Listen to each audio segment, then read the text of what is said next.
வையகம், வாழ்க வையகம், வாழ்க வளமுடன். குரு வாழ்க, குருவே துணை. குருவின் மலரடி போற்றி. சிந்தனையை, உடல் நலத்தை சீரமைத்து உய்வித்த குருவே வாழ்க. தியானமே யோகம், யோகமே ஞானம். தமிழ் ஆனந்த யோகம். வாழ்க வளமுடன். ஒரு அற்புதமான தலைப்பு. வேதாத்திரியத்தில் இதுவரை சிந்திக்கப்படாமல் இருந்த தலைப்பாக இருக்கிறது என்பது எனது அனுபவம். மகரிஷி அவர்கள் இதை ஆங்காங்கே தொட்டு உணர்த்தி இருக்கிறார்கள்.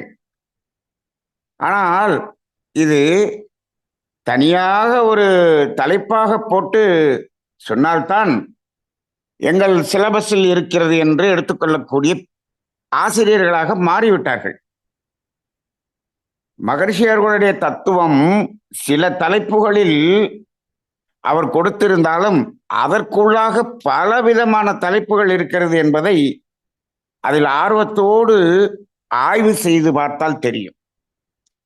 அந்த அடிப்படையிலே இந்த ஒரு தலைப்பு என்பது வித்தியாசமான தலைப்பு மட்டுமல்ல, இன்றைய காலத்திற்கு மிக மிக மிக அவசியமான ஒரு தலைப்பாக இருக்கிறது என்பதை முதலில் நாம் உணர்ந்து கொண்டு, இந்த ரசித்தல் என்ற மனிதனின் ரசிக்கும் தன்மை என்ற தலைப்பிலே இதுகாரம் வேதாத்திரிய சிந்தனைகளை வெளிப்படுத்திய லலிதா அம்மா அவர்களுக்கு முதற்கண் நன்றியை தெரிவித்துக் கொள்கிறேன்.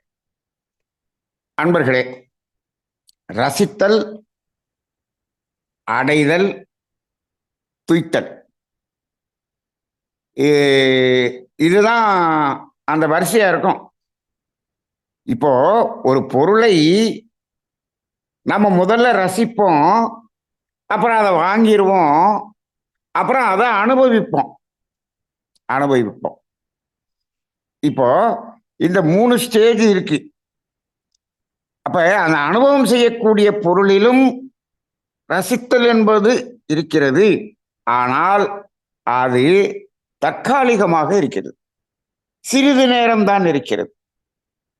அப்ப அந்த ரசிக்கும் போது அடுத்து அதை பெறுதல் என்ற நிலைக்கு போயிடுறோம் இல்லையா?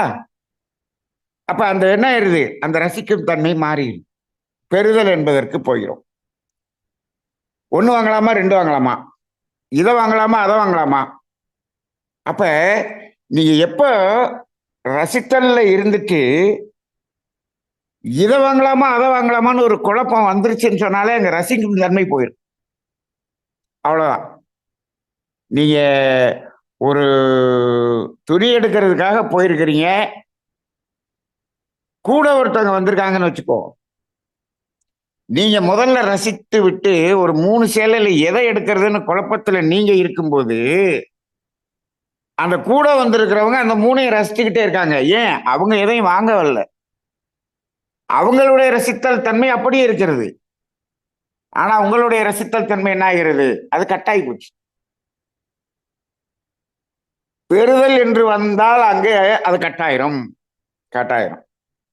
அதுக்கப்புறம் அது துய்த்தல் என்று வரும் பொழுது என்னவா மாறிடுதுன்னா, அந்த ரசித்தல் என்பதற்கு ஆப்போசிட்டா என்ன ஆயிருது, ஒரு சலிப்பு என்ற ஒரு நிலை வந்து விடுகிறது. அதை துய்க்க ஆரம்பிச்ச பிறகு ஒரு சலிப்பு வந்து விடுகிறது. என்ன, இதே சேலையை எத்தனை வருஷமா கட்டுறது, ஒரு சலிப்பு வந்து விடுகிறது. இதே துணியை பார்த்துதானே அன்று ரசித்தாய், இன்று ரசிக்க முடியவில்லை. அப்ப அந்த இடத்துல அந்த துய்த்தல் என்பதற்கும் பெறுதல் என்பதற்கும் ஒரு அளவை வைத்துக்கொண்டு அந்த அளவில் இருந்து நிறுத்தி கொள்ளாமல் ரசித்தல் என்ற மனதின் தேவைக்கு மனிதன் செல்லவே முடியாது.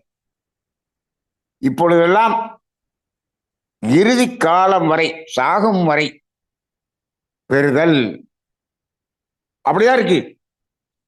துய்த்தல் கூட முடியலையே. பெறுதல் என்பதுதான். இவருக்கு பிபி இருக்கும், சுகர் இருக்கும், அந்த பிரச்சனை இந்த பிரச்சனை எதையுமே சாப்பிட முடியாது. ஆனால் பெறுதலை நிறுத்தி விட்டாரா? நம்மளாலதான் ஒன்றும் சாப்பிட முடியலையே, இன்னும் எதுக்கு அதை வாங்கணும் இதை வாங்கணும் இதை வாங்கணும்னு சொல்ற? எதுக்கு பெறுதல் அப்படின்னா? ஆனா அதை நிறுத்துறதுக்கு மனம் வருவதே இல்லை. இருக்கட்டும் அப்படின்னு பார்க்கக்கூடிய ஒரு நிலை இருக்கிறது. அப்ப இப்ப இந்த ரசித்தல் என்பதிலும் பெறுதல் என்பதிலும் துய்த்தல் என்பதிலும் இந்த இடத்துல என்ன ஆகுதுன்னா, அந்த துய்த்தல் என்பதில் நாம பல தடவை அதை பேசியிருக்கோம். துய்த்தல் என்று வரும் பொழுது அங்கு ஜீவகாந்த செலவு அல்லது விரயம் என்று ஆகிவிடும்.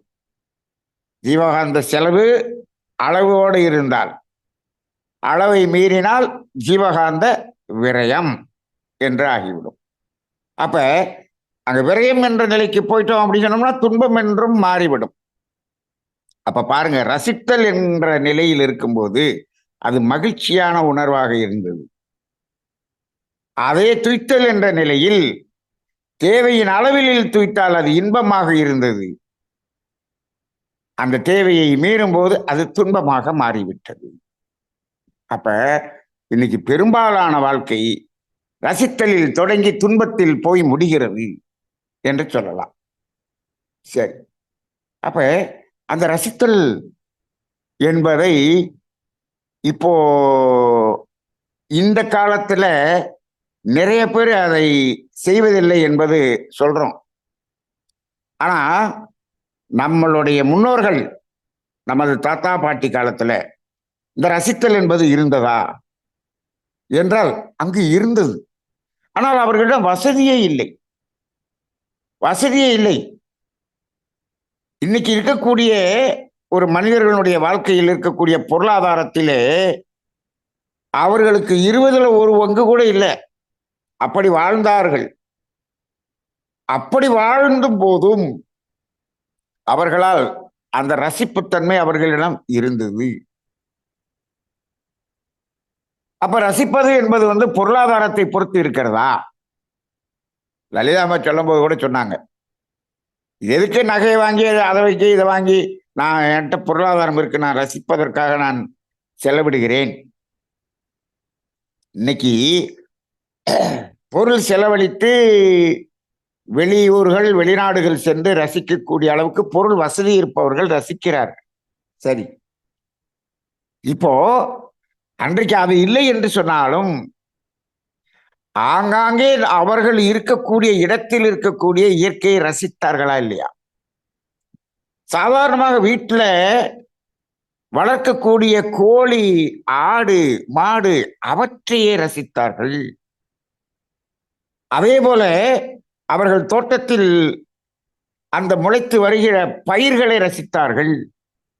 அவங்க லலிதாம்மா சொல்லும் போது காலையில 6 பார்த்தா வேற மாதிரி இருக்கும், மதியம் வேற மாதிரி இருக்கும், சாயந்தரம் வேற மாதிரி இருக்கும். ஏன்னா அவங்க சொன்னா கரெக்டா இருக்கும். ஏன்னா வருடம் முழுவதும் தண்ணீர் ஓடிக்கொண்டிருக்கக்கூடிய ஆற்றின் கரையிலே வாழ்ந்து கொண்டிருப்பவர்கள் அவர்கள்.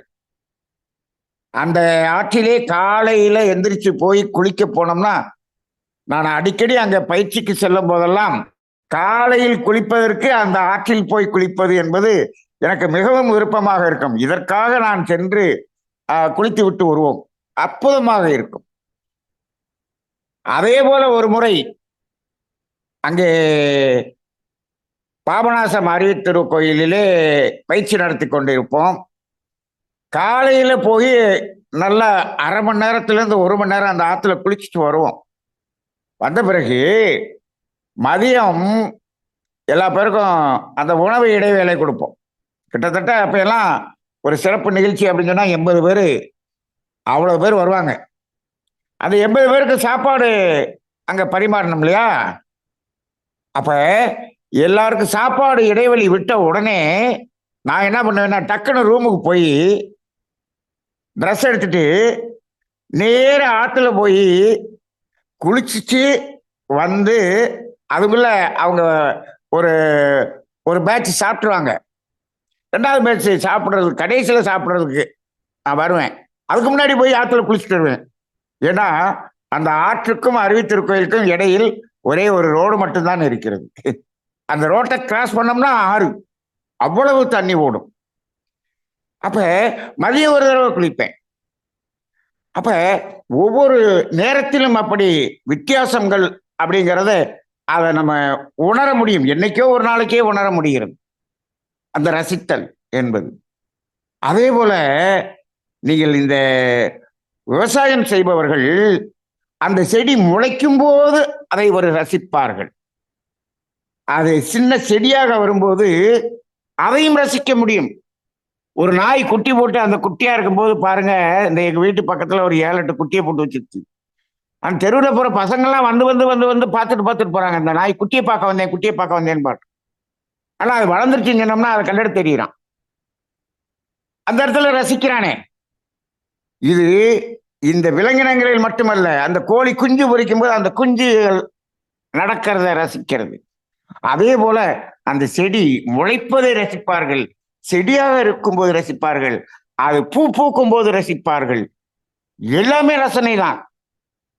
இப்ப நம்ம ரசிப்பதற்காக சுவிட்சர்லாந்து போய் தான் ரசிக்கணும் அப்படிலாம் ஒண்ணும் இல்லை.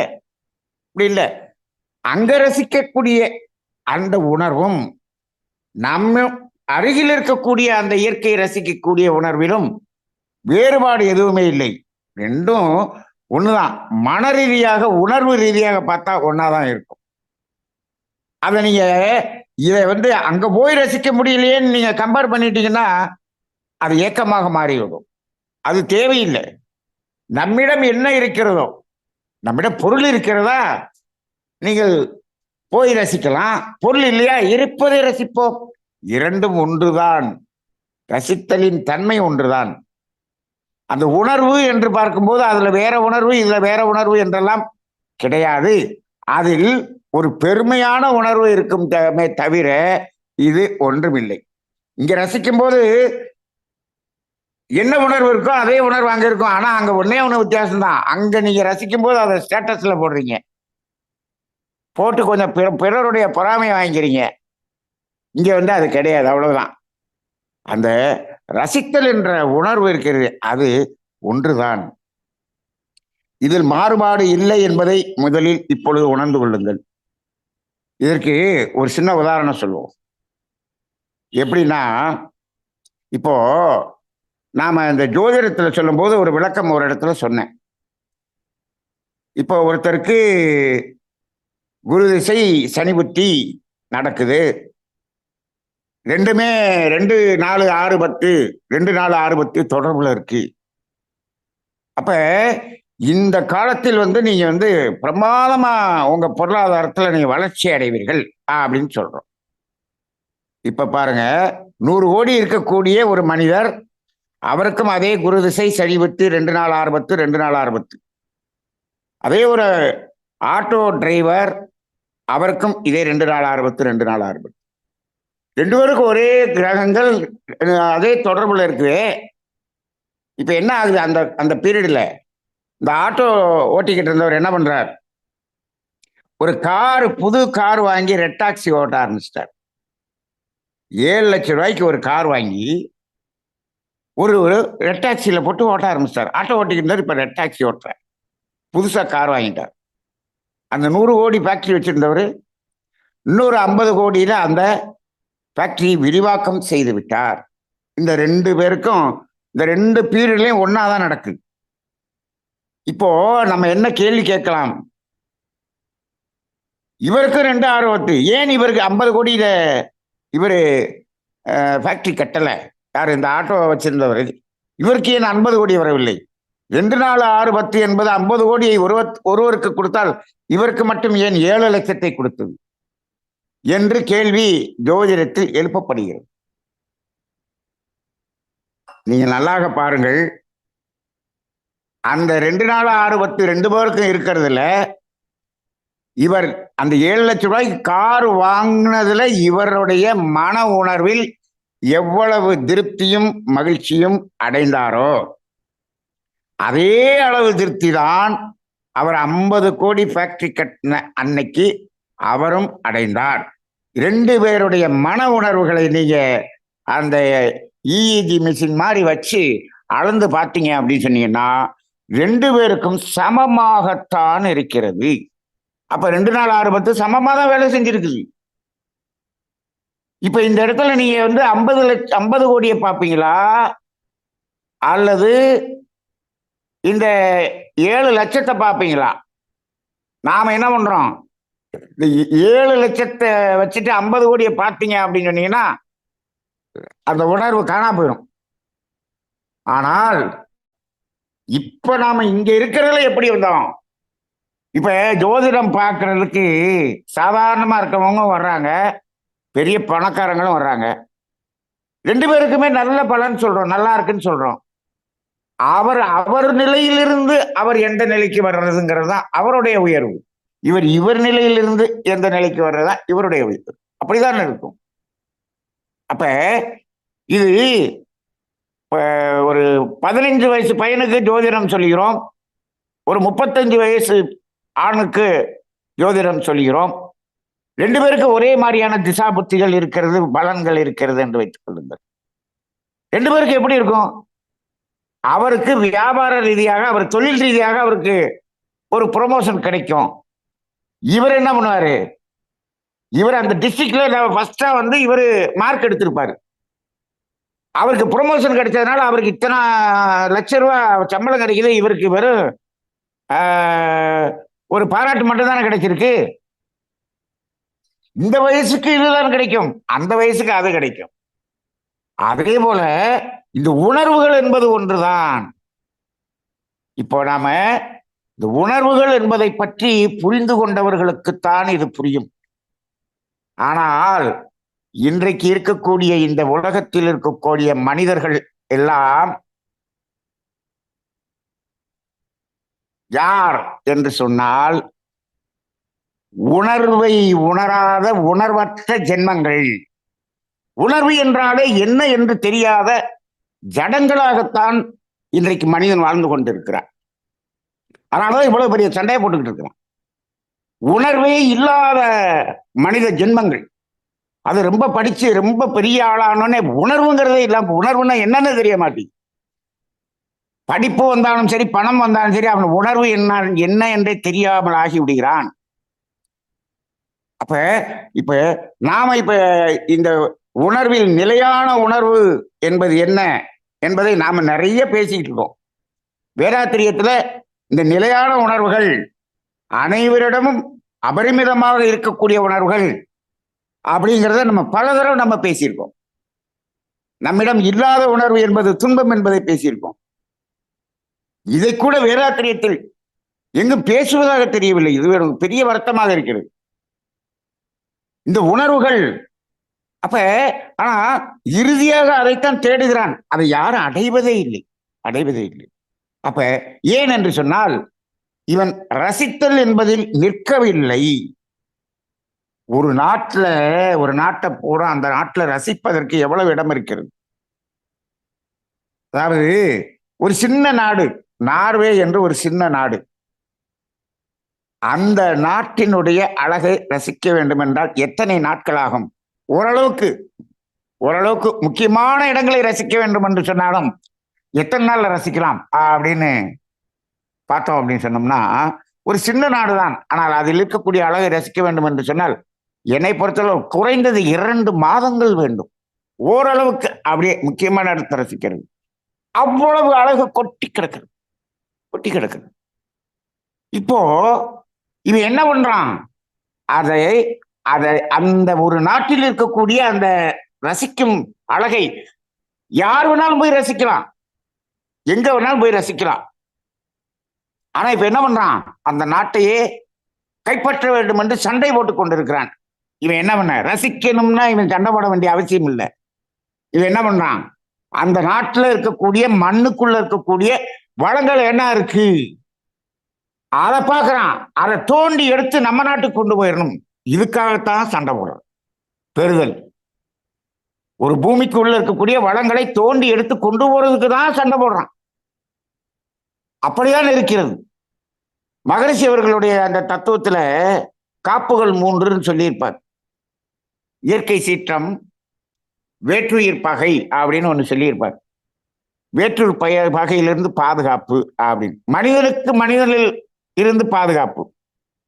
இப்ப பாருங்க, ஒரு வல்லரசு நாடு பாதுகாப்புக்காக அவருடைய மிலிட்டரிய, அவருடைய ராணுவத்தை அவர் நாட்டுக்குள்ள வச்சுக்க வேண்டியதானே. கிட்டத்தட்ட ஒரு 35 இடங்களில் அவனுடைய ராணுவத்தை வைத்திருக்கிறார். நேற்று சண்டையில கூட பார்த்தோம். அந்த ஏரியாவில் இருக்கக்கூடிய எல்லா நாட்டிலையும் இவங்களுடைய மிலிட்டரி இருக்கு. அப்ப உன்னுடைய பாதுகாப்புக்கான ராணுவத்தை உன்னிடம் வைத்துக்கொண்டு எல்லா ஊர்லயும் எதுக்கு வந்து வச்சிருக்கிற அப்படின்னு கேட்டா, அவர்களிடம் ராணுவம் இல்லை, அவர்களுக்கு பாதுகாப்பு கொடுக்கறதுக்கு நான் இங்க வந்து வச்சிருக்கேன். வச்சுட்டு என்ன பண்ற, அங்கே வைத்து விட்டு அங்க இருக்கக்கூடிய வளங்களை எல்லாம் திருடி கொண்டு போய் நாங்கள் ஆடம்பரமாக வாழ்வதற்கு அவ்வளவு. அப்ப எல்லாத்தையுமே பெறுதல் என்பதற்காக இன்னைக்கு இப்படி போய்கிட்டு இருக்கு. அது பாதுகாப்புங்கிறதே இல்லை, எல்லாத்தையும் அழித்து பெறுவது, அத்தனையும் பூமியில் இருக்கக்கூடிய வளங்களை எல்லாம் தோண்டி எடுத்து விடுவது. இப்படி தோண்டி எடுத்து விட்டீர்கள் என்று சொன்னால் அங்க என்ன ஆகாது, அந்த பூமியில் வெளியிலே முளைத்து அந்த காடுகளாக, செடிகளாக, மரங்களாக காட்சி தரக்கூடிய அது எதுவுமே வளராது. அதை பாலைவனமாக மாற்றி விடுகிறார்கள். இதற்காக சண்டை போட்டுக் கொண்டிருக்கிறார்கள். இதற்கு சண்டை போடுவதற்கு பெரிய பெரிய பெரிய பெரிய அணுகுண்டையும் அந்த பெரிய பெரிய ஆயுதங்களையும் தயார் பண்ணி கொடுக்கிறது யாரு? ரொம்ப படித்த விஞ்ஞானிகள். இந்த இறைவனுடைய துரோகிகளில் முதன்மையாக இருப்பவர்கள் விஞ்ஞானிகள். நேற்றே நம்ம சொன்னோம் அதே மாதிரி. அப்படி இருக்கிறார்கள். எல்லாத்தையும் பெறுதல் என்ற வகையில் தோண்டி தோண்டி தோண்டி தோண்டி எடுத்து விட வேண்டும். இவர்களுக்கு எப்படி ரசித்தல் என்பது வரும்? ரசித்தல் என்பதே வராது. இவர்கள் முன்னால் போய் யாராவது ஒரு உறவு என்ற நிலையில் ஒரு மனிதன் நின்றால் அவனையும் அடைதல் என்றுதான் வருமே தவிர ரசித்தல் என்பதே வராதே. அடுத்தவர்கள் நாட்டில் போய் என்னுடைய ராணுவத்தை அங்க வச்சிருக்கேன் அப்படின்னு சொன்னோம்னா என்ன அர்த்தம்? அடுத்தவர்கள் வீட்டில் போய் என்னுடைய வண்டியை நான் நிறுத்தி வச்சிருக்கேன்னு அர்த்தம். அப்படித்தானே இருக்கிறது. அப்ப இது எல்லாமே அடைதல். அப்ப அதனாலதான் சொன்னேன், இந்த ரசித்தல் என்பதில் இருக்கக்கூடிய உணர்வுன்னு ஒண்ணு இருக்கே, மகிழ்ச்சி என்ற உணர்வு, அதை சிறிதளவு கூட நாடாத ஒரு சமுதாயமாக மாறிவிட்டது. இப்படி இந்த சமுதாயம் மாறியதற்கு எது காரணமாக இருக்கும் என்று நான் நேற்று முதல் சிந்தித்து பார்க்கிறேன். இப்படி கேடுகட்ட சமுதாயமாக மாறியதற்கான காரணம் என்ன? எது காரணமாக இருக்கும்? இப்ப உங்கள்கிட்ட எல்லாம் கேட்டா என்ன சொல்லுவீங்க? பேராசை, மனதின் மயக்கம், இப்படின்னு பல வார்த்தைகளை சொல்லுவீர்கள். ஆமாம், அந்த பேராசை, அதற்கு என்ன காரணம்? மனதின் மயக்கம், அதுக்கு என்ன காரணம்? ஒப்பீடு, அதற்கு என்ன காரணம்? இப்படி எதை சொன்னாலும் அதுக்கு என்ன காரணம் என்று நான் சிந்தித்து பார்த்தால் ஒரு விடை வந்தது. என்ன என்று சொன்னால், இவ்வளவு கேடுகட்ட சமுதாயமாக இந்த உலகம் மாறியதற்கு காரணம் படிப்பு என்ற கல்வி.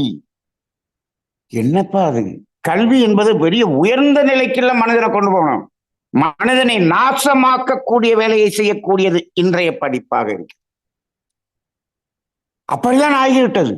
அத்தனை விஞ்ஞானிகளையும் என்ன செய்கிறார்? அழிப்பதற்கான கண்டுபிடிப்புகளை கண்டுபிடிக்கிறார்கள். அவர்களெல்லாம் கண்டுபிடிச்சதுனால இன்னைக்கு இவ்வளவு பிரச்சனை. ஏன்? அதுலதான் நிறைய பணம் வருது, அதுல நிறைய பொருள் வாங்கலாம், நிறைய சாப்பிடலாம், நிறைய திக்கலாம். திக்கிட்டு என்ன பண்ணலாம்? ஆஸ்பத்திரி போகலாம், நோயாளி ஆகலாம், திடீர்னு செத்து போயிடலாம். இதைத்தான் படிப்பு கொடுக்கிறது.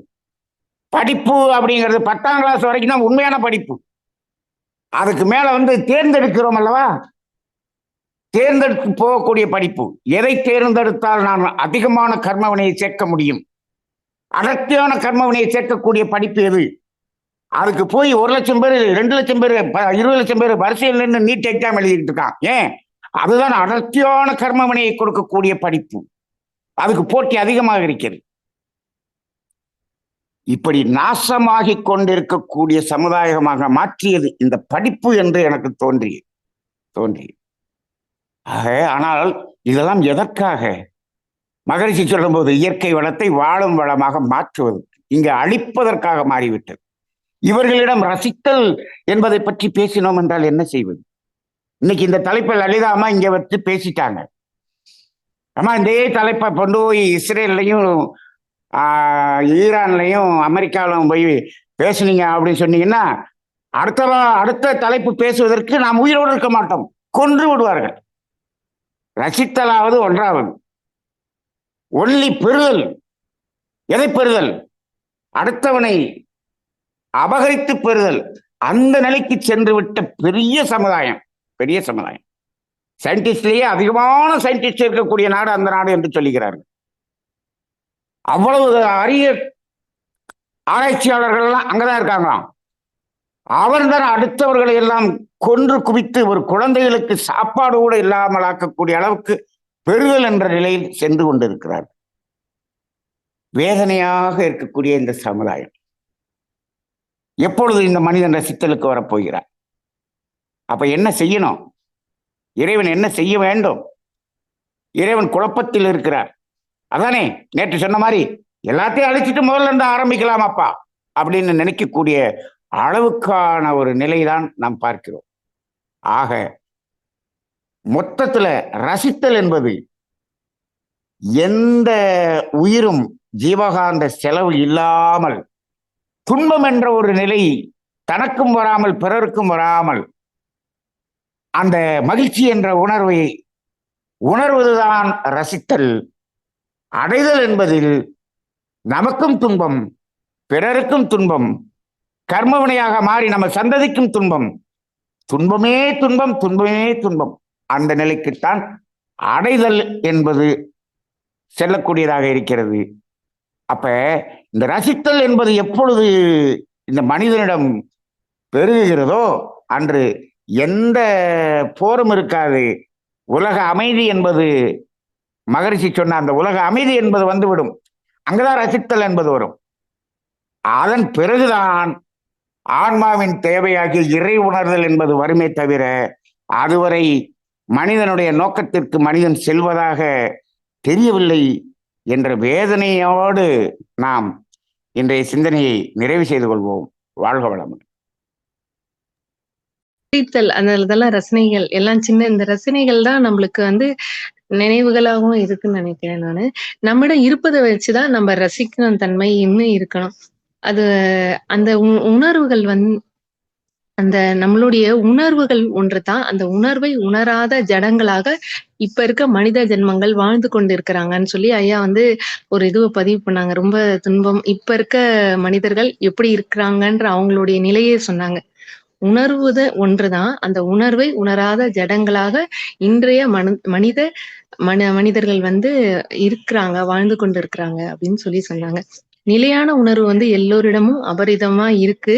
அந்த துன்பம்ன்றது இயற்கையில இல்லவே இல்லை. ரசித்தல்ல மட்டுமே மனுஷன் நிக்கணும்ன்றத ஐயா சொன்னாங்க. அந்த விஞ்ஞானிகளை ஐயா ரொம்ப இதுவா சொல்றாங்க. அவர்கள் தான் துரோகிகள் இந்த இதுன்னு சொன்னாங்க. இன்றைய குழந்தைகளோட 10வது வரைக்கும் அவங்க உண்மையான படிப்பும், அதுக்கப்புறம் அவங்க படிக்கிறது எல்லாமே அவங்களுடைய கண்ம வினையை தீர்க்கிற மாதிரிதான் இருக்கு அப்படின்னு சொல்லி இது பண்ணாங்க. இன்றைய சமுதாயம் இந்த நிலைக்கு முக்கியமான காரணமே கல்வின்னு சொல்லி ஐயா குறிப்பிட்டாங்க. கல்வியாலதான் அப்படின்னு சொல்லி சொன்னாங்க. இது ரொம்ப வருத்தம் தருவதா இருக்குங்க ஐயா, இல்லையா? இன்றைய நிலை மற்றவர்களை நம்ம அபகரித்து எல்லாம் பெற மாதிரி மனிதர்கள் இருக்கிறாங்க அப்படின்றத சொல்லி சொன்னாங்க. ரசித்தல்ன்றது எந்த உயிரையும் நம்ம துன்பம் கொடுக்காம, ஜீவகாந்த செலவு இல்லாம, நம்மளுக்கும் பிறருக்கும் துன்பம் இல்லாம இன்ப உணர்வை உணர்வதுதான் உண்மையான ரசித்தல்னு சொல்லி ஐயா இது பண்ணாங்க. அதுதான் நம்மளுடைய உண்மையான ஆன்ம தேடலாவும் இருக்கும்னு சொல்லி இது பண்ணாங்க. நன்றிங்கய்யா. கல்வியில அப்படி இருக்குங்கிறதுக்காக நீங்க ஒன்றும் கவலைப்படாதீங்கம்மா. என்னன்னா இப்ப நீங்க அந்த +2 வரைக்கும் நீங்க இந்த இயற்கை தத்துவ அறிவையும் ஒழுக்கப்பழக்க அறிவு என்ற இந்த தத்துவ அறிவை கொடுத்திருந்தால் அவன் அதுக்கப்புறம் செலக்ட் பண்றது எப்படி பண்ணுவான்னா கர்மவினை அடர்த்தி குறைவான நிலையை செலக்ட் பண்ணுவான். சரிங்க. ரைட்டுங்களா? அப்படி சரி. இல்லைன்னா அது அதிகமானதை செலக்ட் பண்ணுவான்.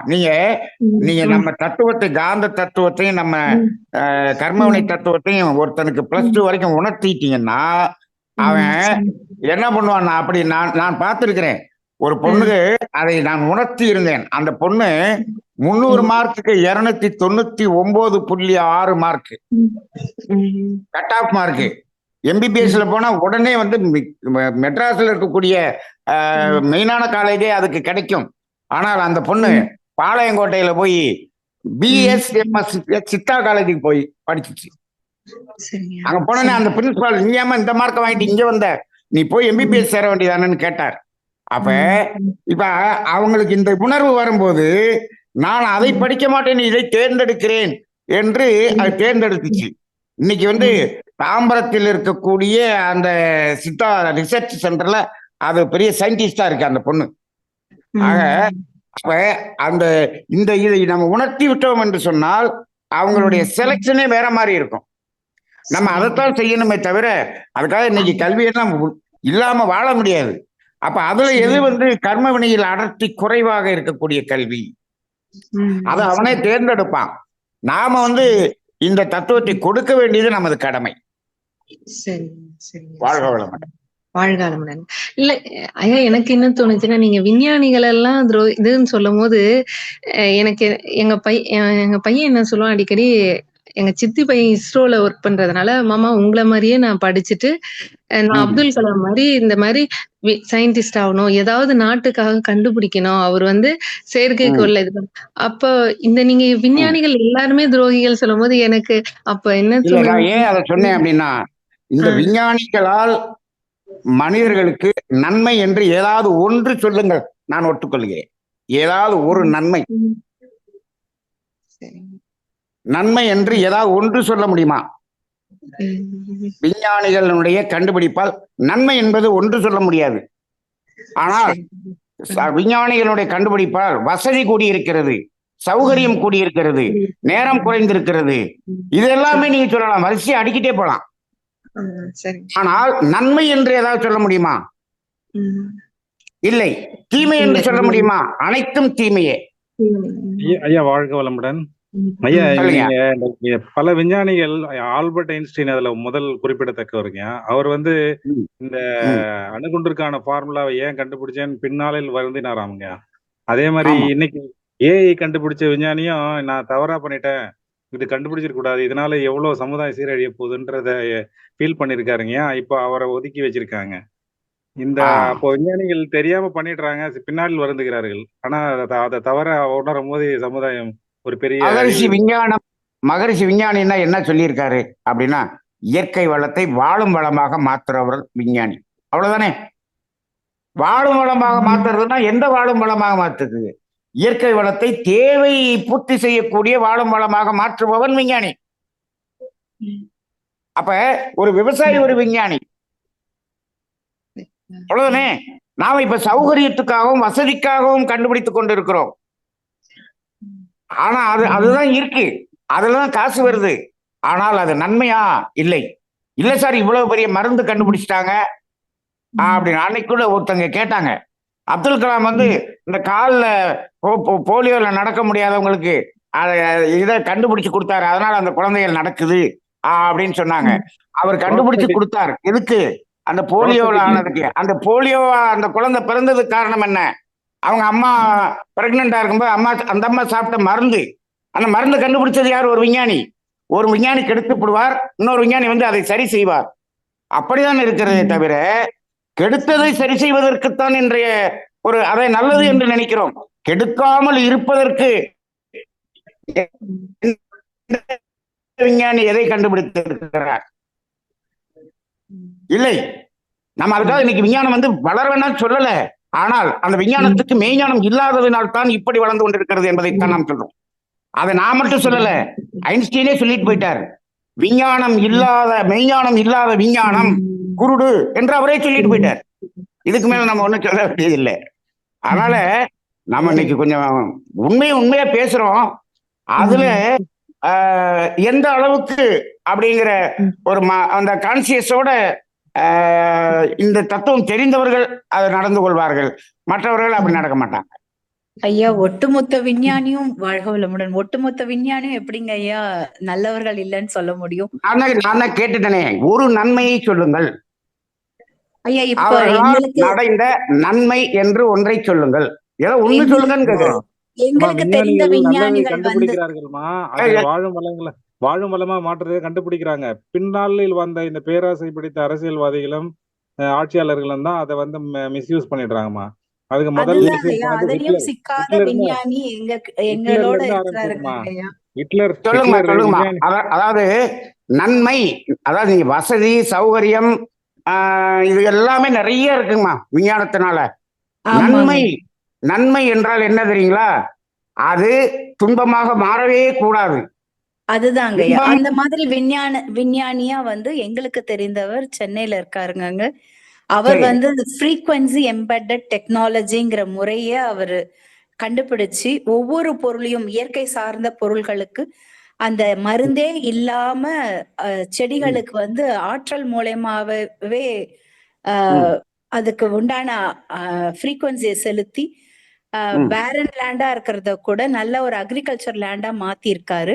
இதனால அவர் பாதிக்கப்பட்டிருக்காரு, அரசியல்வாதிகளால் அவர் பாதிக்கப்பட்டிருந்தா கூட சைலண்டா இன்னொரு பக்கம் அவர் வந்து அமைதியா செஞ்சுக்கிட்டே தான் இருக்காருங்க, ஊக்குவிச்சுக்கிட்டே தான் இருக்காரு விவசாயிகள். இவர் நீங்க அவர் சொல்லிட்டீங்க, இவர் இப்ப செய்யறாரு ரைட்டுங்களா?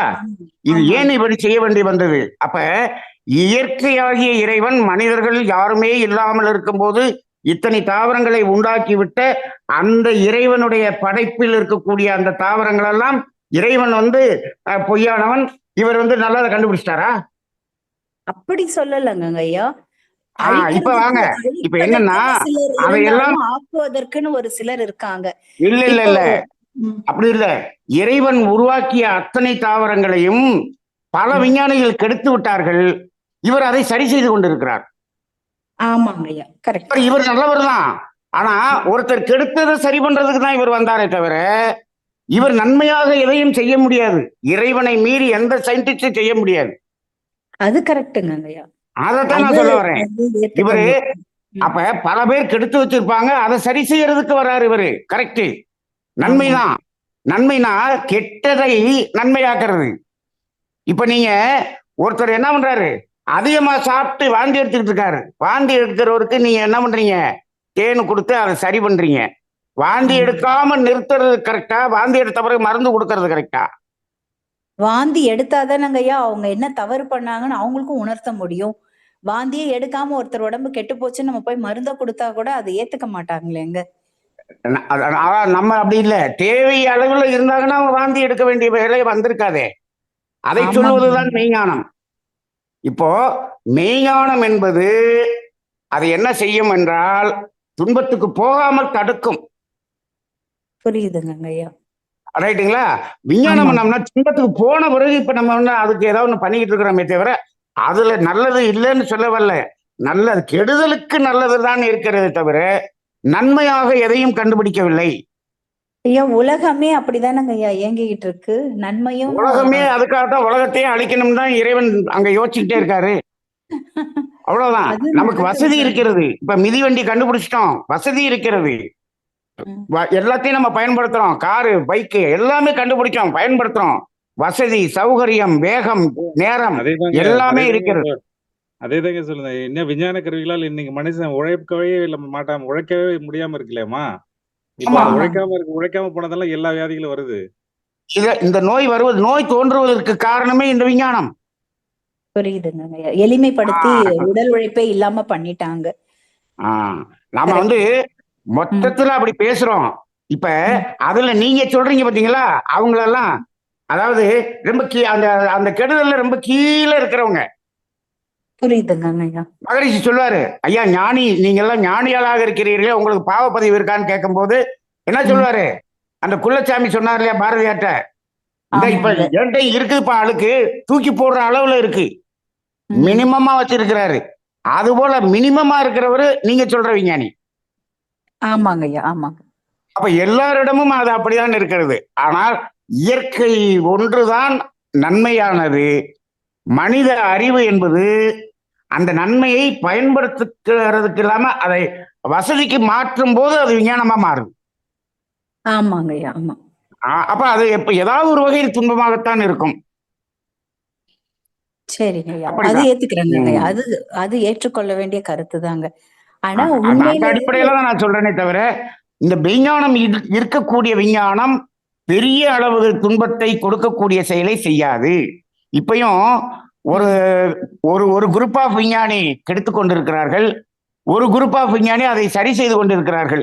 அப்ப இவங்க கொஞ்சம் மெய்ஞானம் தெரிந்ததனால இதை செய்கிறார்கள்.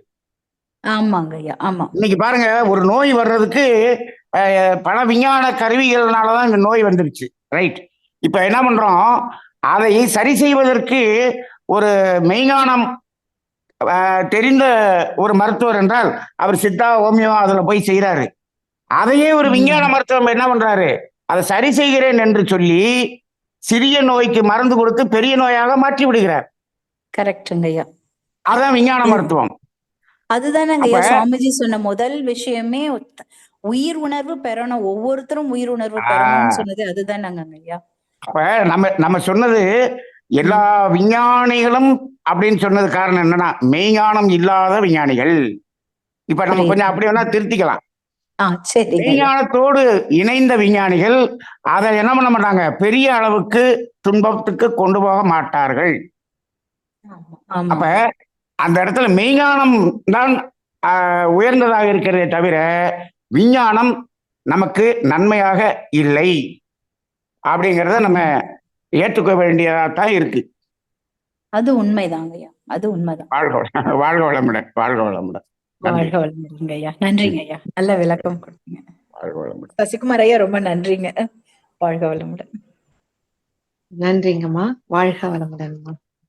ஐயா, அப்ப நம்ம பிள்ளைங்களுக்கு இந்த சுவாமிஜியோட இந்த கருத்துக்கெல்லாம் அதெல்லாம் கொடுத்து அதுக்கப்புறம் அவங்களோட படிப்பு அவங்க படிக்கும் போது அப்ப அவங்களோட அவங்க நல்வழியில தான் அவங்க எல்லாத்தையும் அதை இது பண்ணுவாங்க. அப்படிதாங்கய்யா? அப்படிதானே? ஆமா. நான் வந்து கெமிஸ்ட்ரி படிச்சவன். ரைட்டுங்களா? கெமிஸ்ட்ரி படிச்சவன். நான் ஒரு பூச்சி மருந்து கம்பெனி டிஸ்ட்ரிபியூட்டர், ஒரு மாவட்டத்துக்கே டிஸ்ட்ரிபியூட்டர். ரைட்டுங்களா? அதுல நான் அந்த காலத்துல 20,000 ரூபாய் முதலீடு செய்தேன்.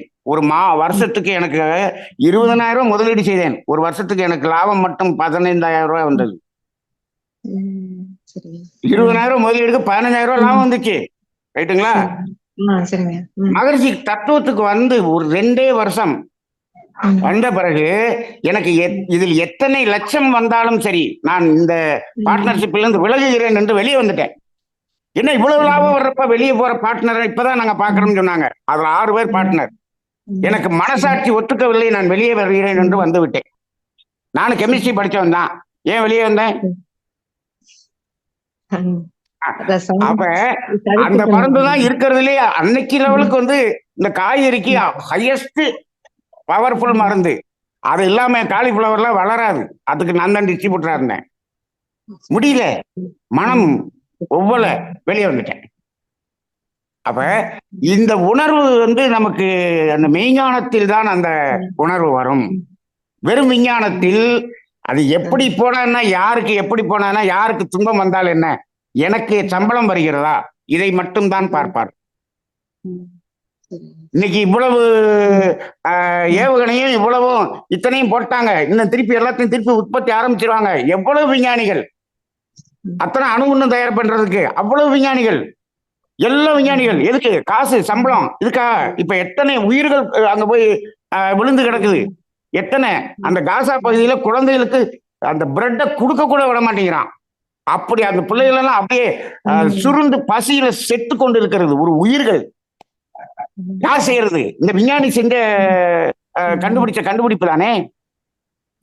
அப்துல் கலாம் கூட தான் அணுகுண்டு கண்டுபிடிச்சாரு. ஆமா, தெரியாம கண்டுபிடிச்சாரு, யாருக்கும் தெரியாம கண்டுபிடிச்சாரு, பாதுகாப்புக்காக கண்டுபிடிச்சாரு. அவர் சம்பளம் வாங்கினதுக்கு கண்டுபிடிச்சாரு. அவருடைய மரணம் நல்ல மரணமாக இருந்ததா? இதை உங்கள் சிந்தனைக்கு விட்டு விடுகிறேன். வாழ்க வளமுடன். அதுக்குள்ள நம்ம போக வேண்டாம். வாழ்க வளமுடன். வாழ்க வளமுடன். அதான் ஐயா. நம்ம சுவாமிஜி கருத்துக்கள இந்த நம்மளுடைய குழந்தைங்களுக்கு இன்றைய தலைமுறைக்கு குடுப்போம். அப்ப அவர்களுக்கு அது வழிகண் நடத்தும். என்னங்கய்யா? அதான் அவர்களுக்கு. மகரிஷி வந்து மெய்ஞானிங்கிறதுனாலதான் போரில்லா நல்லுலகம்னு சொன்னாரு. ம். ம். அவரு நாசூக்கா சொல்லிட்டு போயிட்டாரு போரில்லா நல்லுலகம்னு. நாம என்ன பண்ணிடுறோம்னா அதை டீட்டெயிலா எடுத்துட்டு விஞ்ஞானிகளை எல்லாம் திட்டிக்கிட்டு இருக்கோம். அதான். ஐயா மகரிஷி இப்ப வந்து அவர் நாம மகரிஷி லெவலுக்கு உயர்ந்து இருந்ததுனால அதை வந்து பெருந்தன்மையா சொல்லிட்டு போயிட்டாரு. நம்ம ஓப்பனா சொல்றோம். ஐயா இப்ப நாம பேசிக்கிட்டு இருக்கிறோம். ஆனா இத யாரு மாத்திக்கிட்டா நாடும் மக்களும் இயற்கை வளங்களும் நல்லா இருக்குமோ அவங்களுக்கு இந்த உணர்வை ஊட்டுறதுக்கு நம்ம என்ன செய்யணும்? அத அது பத்தி அது நிறைய பேசினா நல்லா இதை இருக்கும். பற்றிய சிந்தனை பல லட்சம் பேருக்கு சிந்தனையாக மாற வேண்டும். நேற்று ஒரு நாள் நாம இதை பத்தி பேசணும். நேற்று நைட்டு இந்த போரை பற்றி ஒரு அரை மணி நேரம் பேசணும். ஆனா காலையில ஒரு 4 மணிக்கு வந்து போர் நிறுத்தம்னு ஒரு அறிவிப்பு வந்தது. ஒரு நாள் பேசணும், ஒரு அறிவிப்பு வந்தது. ஆனா இதனுடைய பவர் அவ்வளவுதான். இது மீண்டும் இப்ப போர் ஆரம்பித்து விட்டது. இன்னைக்கு நைட் நம்ம பேசியிருக்கோம். நாளைக்கு காலையில ஏதாவது அறிவிப்பு வருதான்னு பார்ப்போம். இல்லங்கய்யா மெஜாரிட்டி உண்மையிலேயே பார்த்தோம்னா வாழ்க ஆளுகின்றவர்கள் மிக குறைவுதான். இது போல சிந்தனை கூட்டங்கள் எத்தனை நடைபெறுது உங்களுக்கு தெரியுமாமா? அந்த மாதிரி நாடு முழுவதும் நடக்கணும். அப்படி இருந்தா நடக்கும். இப்ப நம்ம பேசுற மாதிரி எத்தனை குரூப் பேசுறாங்கன்னு நமக்கு தெரியாது. தெரியாது. அது மாதிரி நாடு முழுவதும் அது மாதிரி பேசுற நாட்கள் என்றைக்கு வருதோ அன்னைக்குதான் நீங்க சொல்றது நடக்கும். இந்த வேதாத்திரிய சீடர்கள் அனைவரும் இந்த போரில் நல்ல உலகத்தை பத்தி உணர்வு பூர்வமா பேசினாங்கன்னா நின்றோம். நான் கூட நினைச்சேன் நைட்டு நம்ம பேசணும். அது ட்ரம்ப்னுடைய அலை இயக்கத்துல போய் மோதி காலையில நிறுத்து அப்படின்னு சொல்லி காலையில 4 மணிக்கு அவரு நியூஸ் போட்டோன்னே எனக்கு ஒரு அலை இயக்கம் வேலை செய்தோன்னு தோணுச்சு. புரியுதுங்கய்யா. இல்லங்கய்யா ஆக்சுவலா பார்த்தோம்னா மக்களுடைய மனம் எப்படி இருக்குன்னா கிரிக்கெட்டை எப்படி வேடிக்கை பார்த்து ரசிச்சு பாக்குறாங்களோ இப்ப மிசைலுடைய வேகத்தையும் அதோட அத ரசிச்சு பாத்துக்கிட்டு இருக்காங்க. அதை ரசிக்கிறதுங்கிறது ஒண்ணு. இன்னொன்னு பாத்தீங்கன்னா நீங்க இதை பற்றிய நியூஸ் வர்றதுல கீழே இருக்கக்கூடிய கமெண்ட் எல்லாம் எப்படி தெரியுங்களா? இப்ப இந்தியாவும் இங்கிலாந்து விளையாடுது அப்படின்னு சொன்னோம்னா இங்கிலாந்துக்காரங்களா ஒரு குரூப், இந்தியாக்காரங்களா ஒரு குரூப் மெசேஜ் பண்றாங்க இல்லையா? அதே போல இந்த சண்டையில இந்த கடவுள்காரங்கெல்லாம் ஒரு மெசேஜ், அந்த கடவுள்காரங்களாம் ஒரு மெசேஜ் போட்டு 2 பக்கமும் அதை தூண்டி விடக்கூடிய மெசேஜ் தான் அதிகமாக இருந்ததே தவிர நடுநிலையான மெசேஜே இல்ல. நான் இடையில ஒரு மெசேஜ் போட்டேன். இந்த மெசேஜ் போடக்கூடிய மனிதர்களுக்கெல்லாம் மீண்டும் கொரோனா வந்து பாதிக்கப்பட வேண்டும் அப்படின்னு நான் ஒரு மெசேஜ் போட்டு விட்டேன். அதுக்கு என்னங்க ரிப்ளை ஏதாவது வந்ததுங்களா? ரிப்ளை ஒண்ணுமே வரல. அப்ப 2 பக்கம் சண்டை போட்டுக்கிட்டு இருக்கும்போது நீங்க 2 பக்கமும் நானா நீயான்னு நீங்க வந்து மெசேஜ் போடுறீங்களே, என்னையா மனிதர்கள் அப்படிங்கிற மாதிரி இருந்தது. அப்ப எங்கே உலக சமாதானம், போரில்லா நல்லுலகம் எங்கே, வேதாத்திரியம் எங்கேங்கிற கேட்கிற நிலைமையில இருக்கு. வாழ்க வளமுடன். சரி போதும், நிறைவு செய்து கொள்வோம். வாழ்க வளமுடன். நன்றிங்கம்மா. வாழ்க வளமுடன். நன்றிங்க அண்ணா. வாழ்க வளமுடன். ஐயா வேற யாரும் கேள்விகள் இருந்தா கேட்கலாங்க. இல்லைன்னா யாருக்கும் இல்லை. நிறைவு செய்யலாம். எல்லாரும் ஸ்டன் ஆகி போயிருக்காங்க. வாழ்க வளமுடன். எல்லாம் நம் சிந்தனைக்காக நம்ம பேசி இருக்கிறோம். அனைவரும் இதை சிந்தனைக்காக எடுத்துக்கொள்ளுங்கள். நன்றி. நன்றிங்க. வாழ்க வளமுடன். அன்பர்கள் கேட்ட கேள்விகளுக்கு சிறப்பாக விளக்கம் அளித்த ஐயா அவர்களை மீண்டும் ஒரு முறை வாழ்த்துவோம். ஞானாசிரியர் நன்மணி ஐயா அவர்கள் வாழ்க வளமுடன். வாழ்க வளமுடன். வாழ்க வளமுடன். ஐயா ஒரே ஒரு இதை மட்டும் சொல்லிடுறேங்கம்மா. ஐயா இப்போ மனதின் ரசிக்கும் நிலை அப்படின்னுட்டு நிறைய நீங்க உதாரணங்கள் சொன்னீங்க. இயற்கையை எவ்வளவு அழகா ரசிக்கலாம் அப்படிங்கறத சொன்னீங்க. நம்ம ஏன் அந்த நம்ம ஒரு 0.1% தான் நம்ம சொல்லியிருக்கோம். அதாங்கய்யா அது ஏன் நம்ம ஏன் இன்னும் கொஞ்சம் அதிகமா பேசக்கூடாது? அதாவது பிரபஞ்சம்னு சொல்லும் பொழுது எல்லாருமே சொல்றது மனிதனுடைய எண்ணங்கள் தான் இந்த பிரபஞ்சமா இருக்கு அப்படின்னு சொல்லும் பொழுது நம்ம பேசுறதே மொத்தமே வந்து நல்ல விஷயங்களாவும் ஆதங்கங்கள் இதெல்லாம் கூட கொஞ்சம் குறைச்சிட்டு பாடிப்பட்டி கிளாஸ்ல ஒரு நாள் முழுவதும் அதைத்தான் பேசணும். சரி, போன கிளாஸ்ல அப்படி பேசணும். அது வாய்ப்பு கிடைக்கும் போது பேசலாமா? நிறைய இருக்கு, நிறைய பேசலாம். சரிங்க. மனதினுடைய பொக்கிஷமான நல்ல விஷயங்களையே நம்ம பேசிட்டு இருந்தோம்னா நம்ம முதல்ல தமிழ் ஆனந்த யோகம் முதல்ல சுபிக்ஷமா மகிழ்ச்சியா இருக்குங்க ஐயா. மகிழ்ச்சியா அதுக்கப்புறம் இருக்கும். அந்த ஃப்ரீக்வன்சி வாழ்க எல்லாத்துக்கும் பரப்பலாம். வாழ்க வளமுடன். நன்றி நன்றி நன்றி. வாழ்க வாழ்க வளமுடன். வளமுடன் ஐயா. நன்றி அம்மா. நன்றிங்க அம்மா. வாழ்க வளமுடன். ரிஷிபாபா அம்மா அவர்கள் வாழ்க வளமுடன். நன்றிங்கம்மா.